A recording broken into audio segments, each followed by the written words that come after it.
Hello guys, for today's video, ayan, pinaghiwa ko na ngayong anak ko ng pipino at ayan ang ipapares namin sa pritong tilapia. Bumili kasi kami ng pritong ng tilapia ng anak kong bunso doon sa may pinakatalipapa ba. Doon lang kami bumili kaya medyo may kataasan ng presyo guys. Pero mo 3 piraso lang yan na tilapia at pinahati ko lang yan sa dalawa. Ay magkano na ang presyo, medyo mataas na. Dahil wala naman din kasing ibang mabibili doon na isda. Kundi bangus, mas mataas ang bangus guys. Diyos ko po. Kaya ayan na lang tilapia. Gusto naman din kasi ng aking jowa Bel siyang tilapia na yan. Kaya yan na lang ang inano ko kahit na medyo mahal.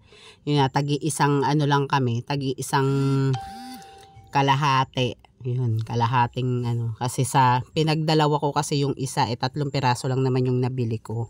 Kasi medyo mataas nga siya. Siyempre kailangan natin budgetin ang ating mga pera, 'di ba? Kailangan natin budgetin kasi marami pa tayong kailangang pagkagastusan. Katulad yung magbayad tayo ng mga utang-utang natin, 'di ba? Hindi naman natin sila pwedeng itiway lang. Kaya kailangan babudgetin natin yan lahat. Kasi payday nga ngayon, Sabado. Kaya yun. Nagbigay yung mga anak ko. Ayan, bumili na ako ng ulam. Gabi na nga rin kami umuwi niyan guys. Galing kami doon sa may ano sa amin kasi. Doon sa may barangay namin may assembly. May parapol-rapol sila ganun. Kaya umatin kami.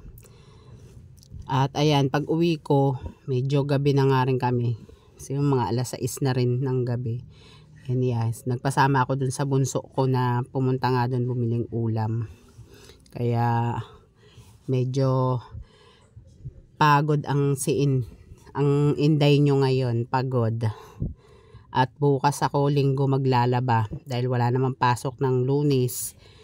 Yun nga lang yung mga pangtrabaho ng aking mga kailangan labahan. Maglalaba talaga ako bukas linggo kasi kailangan na rin maglaba. Medyo marami na rin para ng bundok ng tralala yun guys. At napakahirap pa naman maglaba pagka sangkatutak lalo na pagka umuulan-ulan. Yan, medyo umuulan-ulan dito sa amin, ang pangit ng panahon. Aaraw siya tapos biglang uulan na lang, 'di ba? Sakit ang dulot ng mga ganyang panahon. Tas sa madaling araw medyo malamig na. 'Di ba? Ay, hindi mo maano ang panahon kaya doble ingat tayo guys. Bawal magkasakit. Hindi po pwedeng magpapabaya tayo pagdating sa mga ganyan. At syempre ayan, kumain na nga si Inday dahil ang dami niya ng gutom. Dahil dun nga sa assembly na yan. Hindi naman gutom kasi may merienda naman doon. Pero syempre parang pagod din dahil doon ka lang, nakaupo ka lang, makikinig ka lang, 'di ba? Kung anong mga kaganapan. Kaya tas may kasama pa akong batang makulit. Sige, takbo doon. At ayan, kaya ang dami ng gutom ni Inday.